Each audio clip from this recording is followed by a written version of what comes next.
প্রত্যেক দিন প্রত্যেকে ওয়াক্ত বিছানার নিচে চিনি দিতে পারোস রে ফরিদের মা, আমি আল্লাহ কি এক ওয়াক্ত চিনি দিতে পারি না?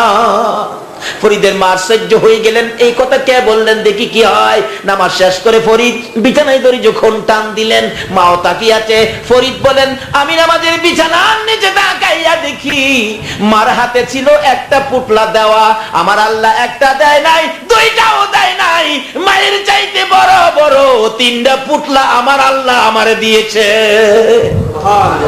আরে মোমেন সবাই মিলে নামাজে পড়িতে, বলুন আরে মোমেন সবাই মিলে নামাজে পড়িতে, নামাজেতে খুদার দিদার ভাগ্যে জুটিবে, হাইরে নামাজেতে খুদার দূরে।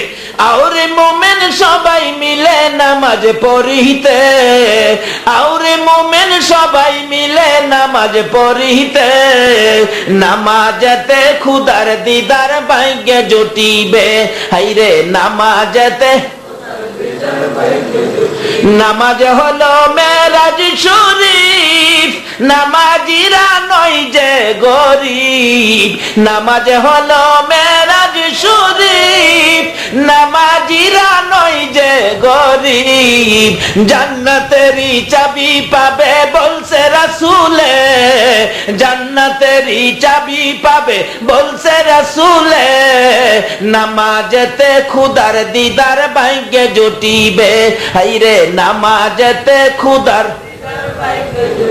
নামাজিরা আল্লাহর মেহমান, হাসরেতে পাবে সম্মান, নামাজিরা আল্লাহর হাসরেতে পাবে সম্মান, ফুলসিরাত পার হবে তারা বিজলির আকারে, ফুলসিরাত পার হবে তারা বিজলির আকারে, নামাজেতে খুদার দিদার ভাগ্যে জুটিবে, হাইরে নামাজেতে খুদার দিদার।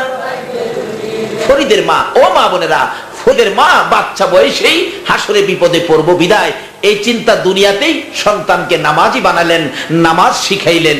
এবার যদি না শিখান তাহলে ওই তো সমস্যায় পড়ে গেলেন। শ্বশুর বলেন, বাবা তোর বাবা কি তোরে নামাজও শিখাইছে না? বলুন দোষটা এখন কার উপরে গেছে?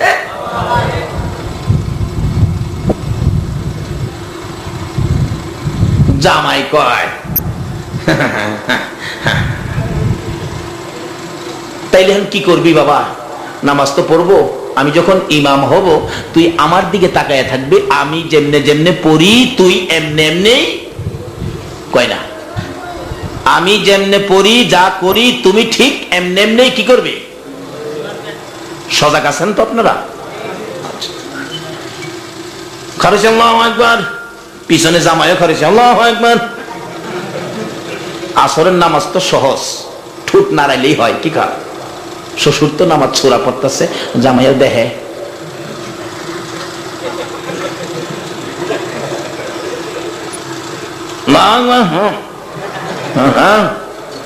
দুই রাকাত পরে 3 রাকাত যখন খালি দাঁড়াইছে, পুরানা ঘর ছিল, ঘরের উপরে ছিল বলার চাকে বাসা, বলার বাড়ি আছিল উপরে, 2 বলা সাংসারিক কোন জিনিস নিয়ে ঝগড়া লাগছে। সাংসারিক ঝগড়া করে না, 2 বলা সাংসারিক কাজে ঝগড়া লাগিয়া 2 জন নিচে পড়তে গিয়া শ্বশুরের লঙ্গির নিচ দিয়া উঠছে, ভিতরে গিয়া দেহে যাইবার জায়গা নাই। 2টা কয় সাংসারিক কাজে ঝগড়া করুম, আমরা করুম, যে বিপদে পড়ছস অহন তো জীবন যাইব। বাসুম কেমনে? বাঁচার জন্য 2 বলা শ্বশুরের উরাতের উপরে ইঞ্জেকশন ঢোকায় দিছে। বুড়া বেটা বলার কামড় খাইয়া ফাল মাইরা তিরাত উঠছে। জামাই কয় শ্বশুর না কইছে যা করে আমারও তা করতেইব। বুড়া বেটা ফাল দিয়া তিনা তুরছে। আচ্ছা কম তো জন বেটার ফালটা কত দূরাইতে রে? বেটার তো সোয়াত উঠছে। নামাজ ছাড়ে নাই, নামাজ শেষ করে সালাম ফিরাইয়া শ্বশুর তো রাগ, জামাই ফাল দিলেন কেন? কই বাবা ছিলেন না, আপনি ফাল দিলেন কেন? করে আমি তো ফাল দিছি, বলাই কামড় দিছে। কই বাবা রাগবেন না, আমি ভাবছি নামাজ ওই ফাল আছে বেরা। নামাজ যদি জানে বলুন ফাল আছে কিনা? নামাজ জানলে ফাল আছে? হাসুরের দিন নামাজি রে, নামাজ পড়ছনি? আজকের মতো আপনারা সবাই বলবেন জি নামাজ পড়ছি। উসজুদুলি, সেজদা করে দেখাও। যারা সেজদা করেছে, নামাজ পড়েছে, সঙ্গে সঙ্গে সেজদাই চলে যাবে। আর যারা নামাজ পড়ে নাই, মিথ্যা কথা বলছে, সেজদা করতে চাবে সামনের দিকে, পিঠের দ্বারা লোহার চেয়ে শক্ত হয়ে যাবে। চাইবো যাইতে সামনে, চলে যাবে পিছে, চাইবো যাইতে সামনে, চলে যাবে পিছে। বাস্তবে আসুন, ঘর বানলেন একটা, কাডল কাঠের দরজা, দামি দামি কবজা, দরজা জানালা ফিটপাট করে 60 বছর পর্যন্ত দরজা জানালা কোনোদিন খুলেন নাই। বলুন 60 বছর পরে যদি দরজা খুলতে চান, আপনি কি দরজাটা ইজি খুলতে পারবেন কিনা? পারবেন? কবজাগুলি কি পড়বে? মরিচা পড়ে যাবে, জং পড়ে যাবে। এই কবজাটাই নাও খোলা যাবে না। আপনার ঘরের কবজা যেমন 60 বছর না ঘুরাইলে 60 বছর পরে খোলা যায় না, আপনার বডির কল কবজা গুলো যদি নামাজের মধ্যে না ঘুরান, হাসরের দিন কবজা খোলা যাবে না। পিঠের দ্বারা লোহারাইতে শক্ত হবে, চাইবেন সামনে সেজদা দিতে, আপনি চিত হইয়া পিছনে পড়ে যাবেন। আর যারা সামনে সেজদাই যাবে, সেজদার থেকে মাথা উঠানোর সাথে সাথে তাদের চেহারার থেকে নূর বাসতে থাকবে। আর যারা পিছনে পড়ে যাবে গো, তাদের চেহারা মানুষের চেহারা থাকবে না, চার পায়া জানোয়ার হইয়া যাইবে। এখন কি নামাজ পড়লে ভালো হইব না না পড়লে ভালো হইব? নামাজির চেহারা নূর বাসতে থাকবে, নূরের বাতি সামনে আসবে। নূরুহুম ইয়াসআ বাইনা আইদিহিম আল আখির। আমার আল্লাহ এমন বাতির ব্যবস্থা করে দিবেন, ওই হাসরের অন্ধকারে নামাজিরা নূরের বাতি লইয়া জান্নাতে যাবে। আর তাদের মাঝখানে একটা বেড়া দিয়া দিবে। যারা নামাজ পড়ে নাই, ওই বেড়ার ওই পাশে, দেওয়ালের ওই পাশে থেকে লাফাইবো, খালি লাফাইবো আর ডাকবো, ও কালু ভাই, ও ফালু ভাই, ও ফেরুজ ভাই, দুনিয়াতে যে একসাথে ছিলাম, আজকে তোমরা কেমন নিষ্ঠুর হইলা, আমরা ফালাইয়া তোমরা জান্নাতে যাইতেছো। ওই কালু ফালু লালু জবাব দিবে, মসজিদে যখন আজান হইতো আমরা নামাজে যাইতাম, তোমরা আড্ডা করতা, নামাজে যাইতা না। আজকে সেই পুরস্কার আমরা লইয়া জান্নাতে যাই, আর তোমরা জাহান্নামে যাও। এই দিনগুলি আমাদের সামনে আছে কিনা বলুন তো? এই বিপদের দিনের বিপদ থেকে বাঁচার জন্য আমার নবী বলেছেন, আসসালাতু মিফতাহুল জান্নাহ। উম্মতেরা রে, জান্নাতি যদি হতে চাও, আগে নামাজে আমলে দাঁড়াও, নামাজের আমল নিয়ে যাও। এই নামাজ আমার নবী শিক্ষা দিতে যাইয়া কত কষ্ট করেছে, হাদিস শরীফে আসছে। আমার নবী খানে কাবার পাশে নামাজরত দাঁড়িয়ে ছিলেন। আবু জাহেল পিছন দিয়ে আসতেছে, বাতিজা নামাজ দিয়ে আমারে বহু জায়গায় লজ্জা দিছো, যত প্রশ্ন করেছি নামাজ দিয়া সব প্রশ্নের জবাব দিয়েছ, আজকে নামাজে দাঁড়াইছো, নামাজ দেখলেই আবু জাহেলের মেজাজ খারাপ হইতো। নামাজে দাঁড়াইছো, নামাজ পড়ামু তোমারে, রাখো। খালি সেজদায় যাইবো, সঙ্গীদেরকে কইতাছে সেজদার যাইবো, এমনি আমারে ডাক দিবে, সেজদার গেলা গাড় ফাইরা বাতিজার গাড় বাইন গেলাম। নাউজুবিল্লাহ। কোন আমার আল্লাহকে, আবু জাহেল রে, আমার বন্ধুর গাড়ো ভাড়া দিবি, এত সস্তা। আমার নবীর দুই পাশে আবু জাহেল যেন কাছে আসতে না পারে, দুইটা বড় বড় অজগর সাপ বানাইয়া দিছে। অজগর সাপ, এমন দুই সাপ বানাইছে, আপনার এই মাহফিলের মানুষ খাইলে এটা নাস্তা হইতো না। আচ্ছা, এই জাতের দুইলা সাপ যদি এদিক দিয়ে উঠে, আপনারা থাকবেন কেউ? এখনো যন্ত্র নেব আমার, আমি কই যাবো, বাড়িঘর চিনি না, কারণ গাড়িতে নাই, স্টেজে ঢুকছি, যাবো কই? অক্ষরে কোনো ফক না হইলে মসজিদে ডুহুমার যা করছে আল্লাহ, কি কর যে মসজিদে ঢুকে গেলে গা আর বিপদ আছে।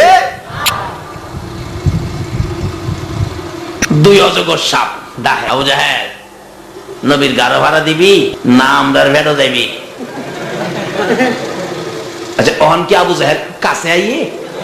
আচ্ছা, ইচ্ছা ছিল নবীর গাড়ে ফাড়া দিব, কিন্তু কাছে আসতে পারতেছে না। অহন তার মেজাজটা আরো গরম হইতাছে কিনা কন্ত,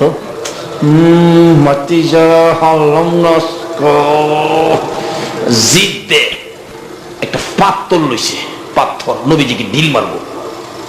পাথর লইয়া যখন সামনে গেছে, দেহে সাপ সামনের দিকে পজিশন লইছে, পিছে গেছে গুইরে পিছে পজিশন লইছে, খালি ঘুরে, সাপের লেগে কাছে আসতে পারতেছে না।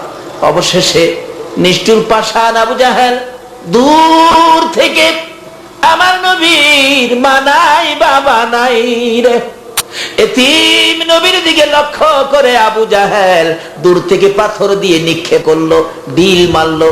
ওই পাথর আস্তে আস্তে গো নামাজি নবী এতিম নবীর ডান পাশের কপালের চুলের গুড়াটা বরাবর পাথরের আঘাত এত জোরে লাগছে, ঠাস করে আওয়াজ হইয়া এই পাথর লাইগা এই কপালের মাঝখান লম্বা হইয়া মাঝখানে ফাইটা গেছে।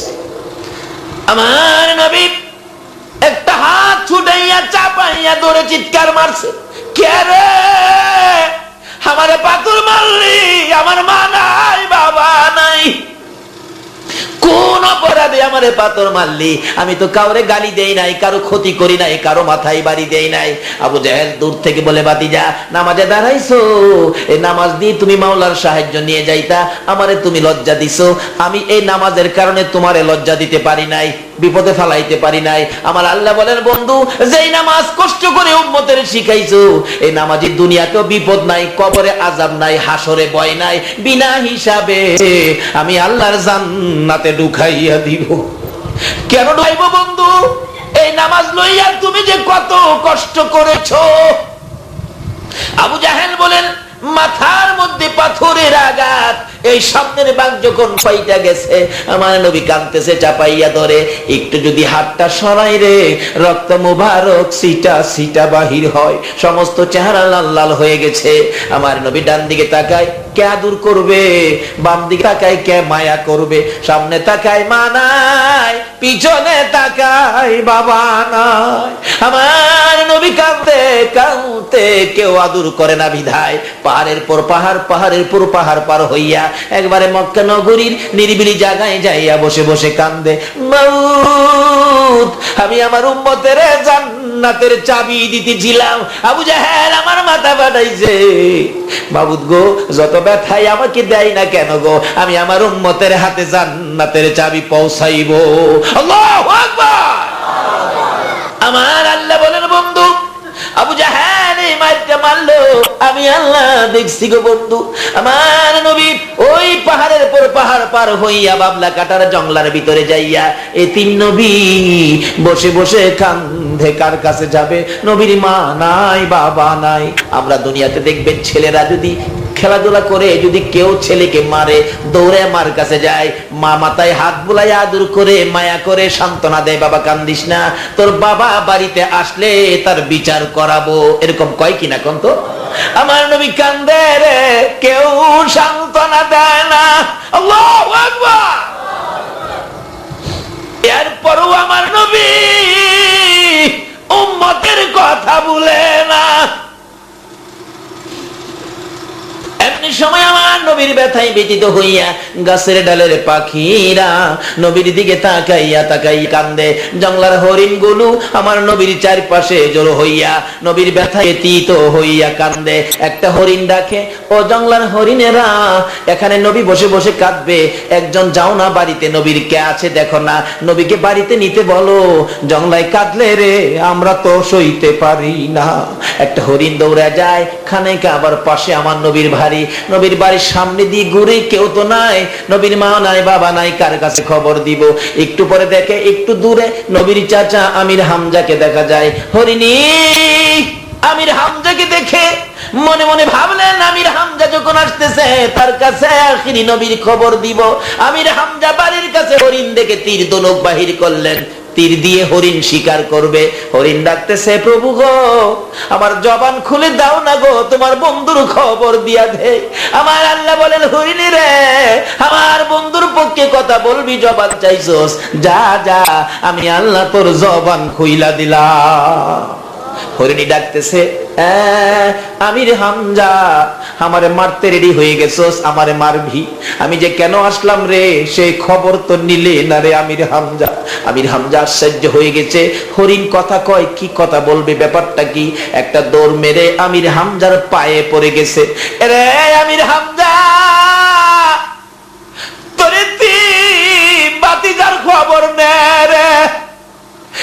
ভাতিজার মা নাই বাবা নাই বলে আবু জাহেল কেমন মার মারছে রে, যায়া দেখ জংলাই বসে কান্দে। আমির হামজা বলেন আমার ভাতিজার মা নাই বাবা নাই বলে আবু জাহেল মারবে, আমি চাচা কি মরে গেছি নাকি? ভাতিজারে মারলে চাচার রক্ত একটু খবর হইতো না? হরিণ, আমার ভাতিজার মা নাই বাবা নাই, এতিম ভাতিজাটারে আবু জাহেল মারছে, আমি কোন দিনের লেগে বেঁচে থাকবো? আমার পাও ছেড়ে দেয়, আমি আমার ভাতিজার প্রতিশোধ নিয়াব। একটা দৌড় মারছে বাড়ির দিকে। বাড়িতে যাইয়া দেখে বাড়ির পাশের থেকে শোনা যায় আমির হামজার বিবি কান্দে রে আওলা কেসে পাগল বেশে। আমির হামজা বাহির থেকে ডাক মারলেন, বিবি রে তোর বাড়িটা খুলে কসম খাইলাম, বল তোরেও কে কান্দাইছে বল। ভাতিজার খবর শুনে কলিজা মানে না, আবার তুমিও কান্দো, এই তরবারি হাতে নিয়ে কসম খাইলাম এই বিচার না করে ঘরের ভিতরে ঢুকবো না। একটা দৌড় মেরে স্বামীর গলায় ধরে বলতেছে, স্বামী গো জীবনে কোনোদিন কোনো দাবি করি না গো স্বামী রে। মা বোনেরা আসো না, নবীর পক্ষে আসো না, জীবনে কোনোদিন কোনো দাবি করি না, আজকে একটা দাবি করব। আমার ভাতিজা মা নাই বাবা নাই, আমার এতিম ভাতিজাটারে আবু জাহেল মাথা ফাটাইছে। আমার ভাতিজা মা নাই বাবা নাই বলে জংলাই বসে কান্দে গো। আমার বাজার মায়ের প্রতিশোধ নিবাদি, আমার ভাতিজারে আমার কাছে আইনা দিবাদি, আমি মায়ের মতো আদর করব। আমির হামজা বলেন, হ্যাঁ বিবি, যেই ভাতিজার প্রশংসা, যেই ভাতিজার কথা জংলার হরিণের মুখে শুনেছি, তুমিও যখন সেই ভাতিজার কথা বলেছো, আর ঘরের ভিতরে যাবো না, ভাতিজার বিচার না করে আসবো না, ভাতিজাকে সঙ্গে না নিয়ে বাড়িতে ফিরবো না। আমির হামজা একটা দৌড় মেরে পার্শ্ববর্তী বাড়ি আবু জাহেলের বাড়ি ডাকতে, আবু জাহেল বাড়িতে আছোনি? আবু জাহেল তো এবার সুখে শান্তিতে বসে আছে। বেরিয়ে আসলেন, কেন ডাকছো? কাছে আসো, তুমি নাকি আমার ভাতিজারে মারছো। আবু জাহেল রে, আমার এই তিন ভাতিজাটা রে কেমনে মারলি? আমার ভাতিজার মা নাই রে বাবা নাই রে, যেই ভাতিজারে দেখলে মায়া লাগে, কোন দোষে আমার ভাতিজারে মারলি? বল, আমার ভাতিজা কি তোরে ক্ষতি করেছে? না। গালি দিয়েছে? না। তোকে আঘাত করেছে? না। তাহলে মারলি কেন? মারলাম, নামাজে দাঁড়াইছে সেই জন্য মারলাম।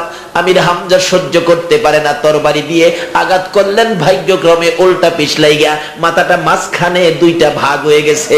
আমির হামজা এইভাবে আঘাত করলে আবু জাহেল মাথা চাপাইয়া ধরে ডাকতেছে, আমির হামজারে এইভাবে আমারে মারবি? আমি তো ভাবতে পারি নাই।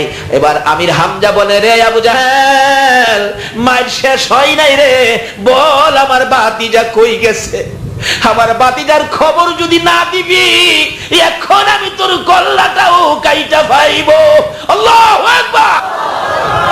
এবার আমির হামজা এইভাবে যখন দমক দিলেন, ভাতিজার খবর না দিলে কাইটা পালাবো।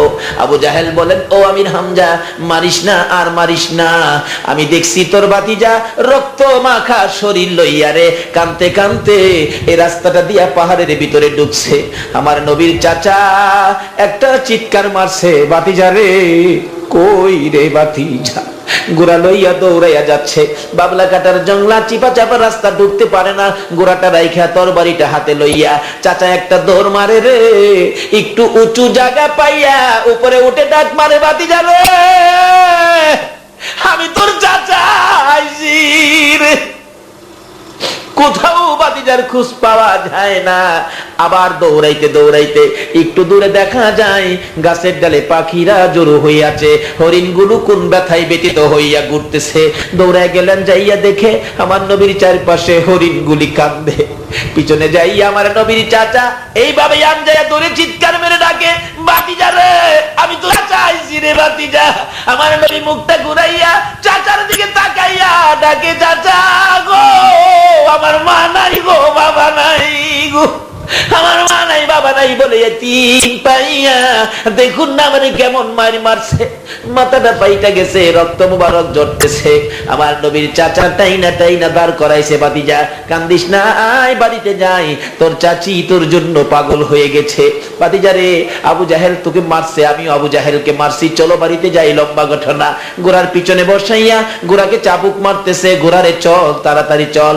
ঘোড়া স্বপ্নে যায় না, এত মার খায় ঘোড়া সামনে বাড়ে না। অবশেষে ঘোড়া দুইটা পাও আকাশের দিকে বাড়াইয়া দেয়। মাউত,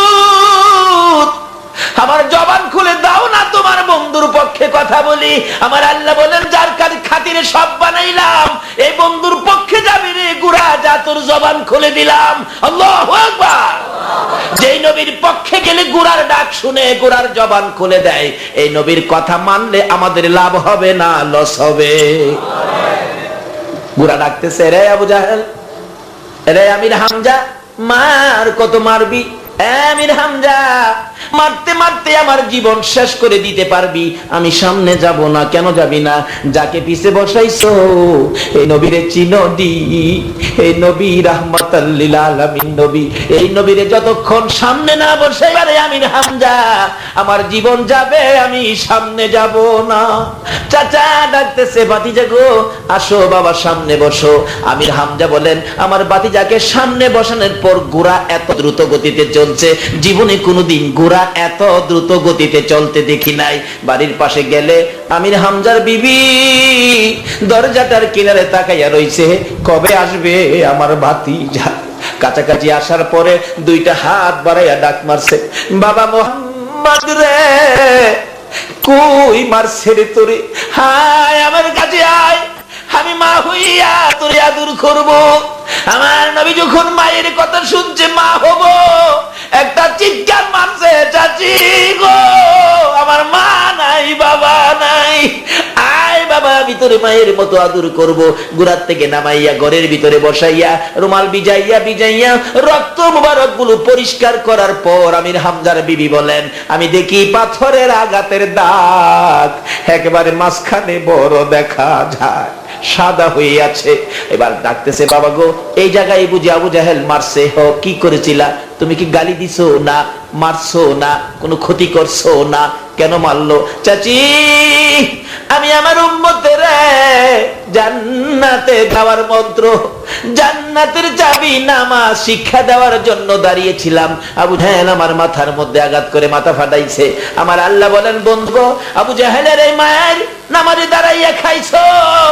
আমির হামজাকে, আমির হামজার বিবিকে সাক্ষী বানাইয়া আমি সারা পৃথিবীর মানুষের কাছে পৌঁছাইয়া দিব, এই দুঃখে দুঃখিত হইয়া, এই ব্যথায় ব্যতীত হইয়া তোমার উম্মতেরা যদি নামাজে দাঁড়াইয়া যায় গো, আমি আল্লাহ বিনা হিসাবে জান্নাতে ঢুকাইব। আর যদি সেই নামাজ না পড়েন, নবীর শাফায়াত নসিব হবে না। এমন কি নামাজ যদি না পড়েন গো, হাসরের দিন চার পায়া জানোয়ারের চেহারা হইয়া যাইব। বাবারা, সময় থাকতে নবীর কথা মানুন। নবী বলছে, আসসালাতু মিফতাহুল জান্নাহ, এই নামাজটাই হবে বেহেশতের চাবি, এই নামাজই হবে বেহেশতি, এই নামাজই পাবে কবরে শান্তি, এই নামাজই পাবে হাসরে মুক্তি, এই নামাজই পাবে দুনিয়া ও আখিরাতের বরকত। সব বরকতের ভাগী হবেন যারা এই নামাজ পড়েছে। এই নামাজ উম্মতের হাতে দিতে যাইয়া নবী যে কত কষ্ট করেছে, নবীর কষ্টের দিকে তাকায়া হইলেও নবীর শাফায়াতের আশা যদি করতে চান, এই নামাজে দাঁড়িয়ে যান। আল্লাহ আমাদেরকে এই নামাজি হওয়ার, নামাজে যাওয়ার বুঝ দান করুক। যারা নামাজ পড়ে সকলের নামাজ কবুল করুক। সকলে বলুন আমিন। বাবারা, এই মাহফিলে নামাজের আলোচনা করা হলো। আল্লাহ আমাদের সকলকে নামাজি বানাক, নামাজের বরকত কাল কিয়ামতে নামাজি হিসাবে ডাক দেখ, নামাজের কাতারে নবীর সামনে আমাদেরকে দাঁড় করাবেন। যারা নামাজি হবেন আল্লাহ সেই জায়গায় আমাদেরকে কবুল করুন। সকলে বলুন আমিন। আসুন, আমি আর সামনে বাসছি না, আলোচনা বেশি করলেই ওয়াজ বড় হয় না, আলোচনা কম হোক, যদি আমলে নেওয়া যায় তাহলে ওয়াজ বড় হয়, সার্থকতা আসে। আল্লাহুম্মা আমিন। ربنا ظلمنا أنفسنا وإن لم تغفر لنا وترحمنا لنكونن من الخاسرين رب ارحمهما কামা রাব্বায়ানি সগীরা। রব্বুল আলামিন জান্নাতের বাগানে বসে জান্নাতি মেহমান লইয়া আমি গুনাহগার তোমার শাহী দরবারে হাত বাড়াইছি। মায়ার নজরে তাকাইয়া দেখো না, কত কত যুবক ভাইয়েরা হাত বাড়াইছে। তুমি না বলেছো যুবকদের হাত তোমার কাছে নবী রাসূলের হাতের মতো সুন্দর লাগে। মাবুদ, সাদা দাড়িওয়ালা বাবারাও দি হাত বাড়াইছে গো আল্লাহ। তুমি না বলেছো সাদা দাড়িওয়ালা হাত বাড়াইলে এ হাত খালি ফিরাইতে লজ্জা লাগে। মাবুদ, নিষ্পাপ কচি কচি বাচ্চারা হাত বাড়াইছে, এই মাজার মুআব্বিজের মতো বাচ্চাদের হাত তুমি কেমনে খালি ফিরাইবা গো আল্লাহ। পর্দার আড়ালে মা বোনেরা হাত বাড়াইছে, এই মাহফিলের দিকে তাদের নজর গেছে, তাকিয়ে আছে গো। এই মাহফিলে জীবনের গুনাহ ক্ষমা চাবে। ছোট ছোট বাচ্চাদেরকে ঘুম পাড়াইয়া রে ঘরের কোনায় নামাজের বিছানা বিছাইয়া দুইটা হাত বাড়াইয়া দিছে রে আল্লাহ। মাবুদ, এই মা বোনদের হাত তুমি কেমনে খালি ফিরাইবা গো আল্লাহ। তোমার কাছে হাত বাড়াইয়া যদি তোমার বান্দারা ফিরা যায়, তারা আর কার কাছে হাত বাড়াবে? মাবুদ, আজকের মাহফিলে আমরা যারা হাত বাড়াইছি এবারে খালি হাত বাড়াই নাই। তুমি যার প্রেমে সব বানাইছো, যার উপরে দুরুদ সালাম প্রেরণ করতেছো, আমরা ওই নবীর উপর দুরুদ সালাম মদিনা পাঠাইছি গো আল্লাহ। আমাদের দুরুদ সালাম গুলো পাখির মতো উড়াইয়া উড়াইয়া দয়ার নবী মায়ার নবী উম্মতের কান্ডারি নবীর কদম মোবারকে পৌঁছাইয়া দাও। আল্লাহ, দুরুদ সালাম উসিলা করে আজকের মাহফিল উসিলা করে আমরা যারা হাত বাড়াইছি আমাদের তামাম জিন্দেগীর গুনাহগুলো ক্ষমা করে দাও গো আল্লাহ। মাবুদ, গুনাহ করেছি বিদায় তোমার কাছে ক্ষমার জন্য হাত বাড়াইছি। তুমি ক্ষমা করবানি, ক্ষমা করবানি। ডাক দেন না আল্লাহ, ইয়া আল্লাহ, ডাক দেন না ইয়া আল্লাহ। জীবনের গুনাহ ক্ষমার জন্য তোমারে আল্লাহ আল্লাহ কইয়া ডাক দিছি। দুনিয়ায় দেখি সন্তানেরা অপরাধ করলে বাবা ধমক দেয়, বাড়িতে জায়গা দিবি না। অপরাধী সন্তান রাত্র হয়ে যায়, কই যাবে? 8টা 9টা 10টা বাইজা গেলে মা দরদি অপরাধী সন্তানের জন্য দরজাটা খুইলা গো, দরজার কিনারে দাঁড়াইয়া বিনাইয়া বিনাইয়া কান্দে। একটা মার মতো দরদি যদি অপরাধী সন্তানের জন্য দরজা খোলা রাখতে পারে গো, আমরা তোমার বন্ধুর গুনাহগার উম্মত রে আল্লাহ। তোমার 99 ভাগ দয়া লইয়া তুমি কই গো আমার আল্লাহ? তোমার বন্ধুর মতেরা হাত বাড়াইছে, তোমারে আল্লাহ আল্লাহ কইয়া ডাকছে। মা যদি ডাক দিলে দৌড়াইয়া সন্তানের কাছে যায়, তোমার বন্ধুর গুনাহগার উম্মতেরা ডাকছে, তুমি কেমনে সহ্য করবা গো আল্লাহ? কার জীবনে কত গুনাহ হিসাব জিগাইও না, কে নেককার কে গুনাহগার কাউরে কিছু কইও না। কে মেয়ে কে পুরুষ আজকের জন্য, কে নামাজি কে বেনামাজি কাউরে কিছু জিগাইও না। এই মাহফিলের উসিলায় দুরুদ সালামের খাতিরে আমাদের তামাম জিন্দেগীর গুনাহগুলো ক্ষমা করে দাও গো আল্লাহ। মাবুদ, জীবনের গুনাহ ক্ষমার আশার দরখাস্তের পর আর একটা দরখাস্ত করি, তুমি কিন্তু রাগ হইও না। এত রাত পর্যন্ত যারা কষ্ট করে বসে আছে, মানুষ কম ছিল, এখন চারদিক মানুষ ভরপুর হইয়াছে, 2টা হাত বাড়াইছে। আমি জানি না রে কার মনে জানি কি আগুন জ্বলতেছে, কার মনে জানি আগুন মানায় মা মা। একটা অক্ষরের নাম কত মধুর নাম মা, কে জানি মা হারা হাত বাড়াইছে। আমি নিজেও মায়ের অভাবী, এতদিন তো শুধু বলতাম মা নাই মা নাই, এখন নিজে বুঝি রে মা হারা কত ব্যথা। দুনিয়ার সকল অভাব পুরা হয় রে মাবুদ, মার বাবার পুরা হয় না। যারা মায়ের অভাবী, মার গুণ বুকে লইয়া যারা হাত বাড়াইছে গো আল্লাহ, যাদের বাবা নাই বাবার ব্যথা বুকে লইয়া যারা হাত বাড়াইছে মাবুদ গো, এই মুহূর্তে ওই সকল মা বাবার কবর গুলো জান্নাতের বাগান বানাইয়া দাও। যার মা নাই তার জানি কেমন লাগতেছে রে আল্লাহ। মায়ের অভাবী সন্তানেরা কি করে নিজে দেখেছি। একটা মায়ের পাগল ছেলে বিদেশ ছিল, 5 বছর পরে বাড়িতে আসতেছে, টেলিফোন করেছে, এ বড় ভাই আমি তো বাড়িতে আসতেছি। বাড়িতে আসার একদিন আগে খবর নিয়া বড় ভাই মাইক্রো লইয়া এয়ারপোর্ট যাই সময় বড় ভাইয়ের সাথে বাবাও বলতেছে আমার সাথে লয়ে যা। ছেলেটা বাড়িতে আসার 1 মাস আগে তার মা দুনিয়া থেকে বিদায় হয়ে গেছে। ছেলেটা চিঠি লিখলে টেলিফোন করে, ভাই এয়ারপোর্টে আমার মা বাবাকে লইয়া হাজির থাইকো।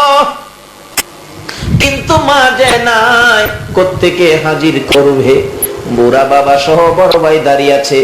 একটু পরে দেখে মায়ের পাগল লইয়া গো বিমান পাখির মতো উইরা উইরা আসতেছে। বিমান দেখে বাবা কান্দে, আমার ছেলেরে কি দিয়া বুঝাইবো। বিমান থেকে নাইমা মালামাল সহ গেট পার হইয়া বড় ভাইকে দেখে দৌড়ে আসতেছে, ভাই ভাই ভাই রে, আগে আমার মা খবর কি? আমি একদিন স্বপ্নে দেখি আমার মা মারা গেছে, মা দুনিয়ায় নাই। বড় ভাইয়ের চোখের পানি বৃষ্টির ফোঁটার মতো ঝরতেছে। ভাই কিছু করা, চোখের পানি ঝরে দৌড়ায়া গাড়ির মধ্যে বুড়া বাবার পায়ে পড়ে গেছে। বাবা গো, তুমি দিয়ে একা গাড়িতে বসে আছো, আমার মা কই গো, আমার মা কই গো বাবা? তুমি না বলছো সন্তানেরা মা মা বাবা বাবা খেয়া কাঁদলে এই চোখের পানি তুমি সইতে পারো না গো আল্লাহ। এই মুহূর্তে ওই সকল মা বাবার কবর গুলো জান্নাতের বাগান বানাইয়া দাও। মা বাবা যারা দুনিয়াতে আছে হায়াত বাড়িয়ে দাও, আমার আব্বার হায়াত বাড়াইয়া দাও। মা বাবা কেমন জিনিস বুঝার তৌফিক ছেলে মেয়েদেরকে দান করে দাও গো আল্লাহ। দাদা দাদি নানা নানি শ্বশুর শাশুড়ি আলিয়া আওলাদ বংশধর মুরব্বী পাড়া প্রতিবেশী খানদান বা মহব্বতি কাজ করে এই এলাকার জমিনের নিচে যারা ঘুমিয়ে আছে গো, সকল মুমিন মুমিনাত যারা কবরের নিচে ঘুমিয়ে আছে, জমিনের নিচে ঘুমিয়ে আছে, আল্লাহ খাস করে ফটিকছড়ির জমিনের নিচে যত মুমিন মুমিনাত ঘুমিয়ে আছে মাহফিলের উসিলায় সকলের কবর জান্নাতের বাগান বানায়া দাও। আয় মাবুদ, আমরা যারা হাত বাড়াইছি আমাদের সকলকে তুমি নেক হায়াত বাড়াইয়া দাও। আমাদের মধ্যে যারা বিমারি সকল বিমারিকে শিফা দান করে দাও। হসপিটালে যাইতে হবে এমন রূহ কাউকে দিও না গো আল্লাহ। ইয়া আল্লাহ, আমাদের মধ্যে যারা নামাজি নামাজ কবুল করে দাও, যারা নামাজ পড়ে না নামাজের বুঝ দান করে দাও। বেনামাজি বানাইয়া সাদা কাফন গায়ে লাগাইও না গো আল্লাহ। আল্লাহ, আমরা যারা হাত বাড়াইছি আমাদের মধ্যে অনেক ছেলে মেয়েরা লেখাপড়া করে, আল্লাহ তুমি লেখাপড়ায় বরকত দাও। যারা পরীক্ষা দিয়েছে দিবে কামিয়াবি দান করে দাও। ইয়া আল্লাহ, যারা বিদেশ থাকে, যে বিদেশি ভাইয়েরা সাহায্য সহযোগিতা করেছে, আল্লাহ তুমি তাদের হায়াতে বরকত দাও, তাদের রুজি রোজগারে বরকত দাও। যারা বিদেশ যাবে ইচ্ছে করে কষ্ট করতেছে চেষ্টা করতেছে, আল্লাহ তাদেরকে তুমি বিদেশ যাওয়ার রাস্তা সহজ করে দাও আল্লাহ। এই আল্লাহ মাহফিল কমিটির সকল ভাইদেরকে তুমি কবুল করে লও গো আল্লাহ। যারা এই মাহফিল সাজাইছে জান্নাতের বাগান সাজাইছে, ওই ভাইদেরকে তুমি তোমার জান্নাতের মেহমান বানায়া দাও গো আল্লাহ। দূর দূরান্ত থেকে যারা এই মাহফিলে শরীক হয়েছে মা বোনেরাও হারাইছে, সকলকে তুমি কাল কিয়ামতে নবীর গুদরায় উঠাইয়া ফুল সিরাতের ফুল পার করে দিও গো আল্লাহ। এই আল্লাহ, যারা ব্যবসা করে ব্যবসায় বরকত দাও, যারা চাকরি করে পদোন্নতি দান করে দাও, যারা গৃহস্থী করে জমির ফসলে বরকত লাগায়া দাও। মাবুদ রে, শেষ দরখাস্ত করি যারা মদিনা যাওয়ার পাগল রে আল্লাহ, এই মদিনা দেয়বানি, মদিনা না দেখাইয়া কাউরে তুমি সাদা কাফন গায়ে লাগাইও না। মাবুদ, এই মাহফিলে যারা কষ্ট করে পর্যন্ত সময় দিয়েছে সকলকে তুমি আপদ বিপদ আযাব গজব অ্যাক্সিডেন্ট বালা মুসিবত শয়তানের শয়তানি দুশমনের দুশমনি হইতে বাঁচাইয়া রহমত বরকত শান্তি দ্বারা ভরপুর করে দাও গো আল্লাহ। মাহফিল খানি তোমার কুদরতি হাতে আমানত করে গেলাম কিয়ামত পর্যন্ত। এই মাহফিল তুমি কায়েম রাখো গো আল্লাহ। এই মাহফিলের উসিলায় এলাকাতে তুমি রহমত বরকত শান্তি দিয়ে ভরপুর করে দাও গো আল্লাহ। মাহফিল শেষে যারা যেখানে বেগো সহি সালামতে পৌঁছাইয়া দিও গো আল্লাহ। যতগুলো দরখাস্ত করলাম মাহফিলের উসিলায় দরুদ ও সালামের উসিলায় জিকিরের উসিলায় পবিত্র মিলাদুন নবী সাল্লাল্লাহু আলাইহি ওয়াসাল্লাম ফাতিহা ইয়াজমের উসিলায় আমাদের সবগুলো দরখাস্ত কবুল আর মঞ্জুর গো আল্লাহ। যতগুলো আলোচনা হয়েছে আমাকে সহ সকলকে তুমি আমল করার তৌফিক দাও গো আল্লাহ। وصلى الله تعالى على خير خلقه محمد وعلى آله وصحبه أجمعين بحق لا إله إلا الله محمد رسول صلى الله عليه وسلم. السلام عليكم ورحمة الله.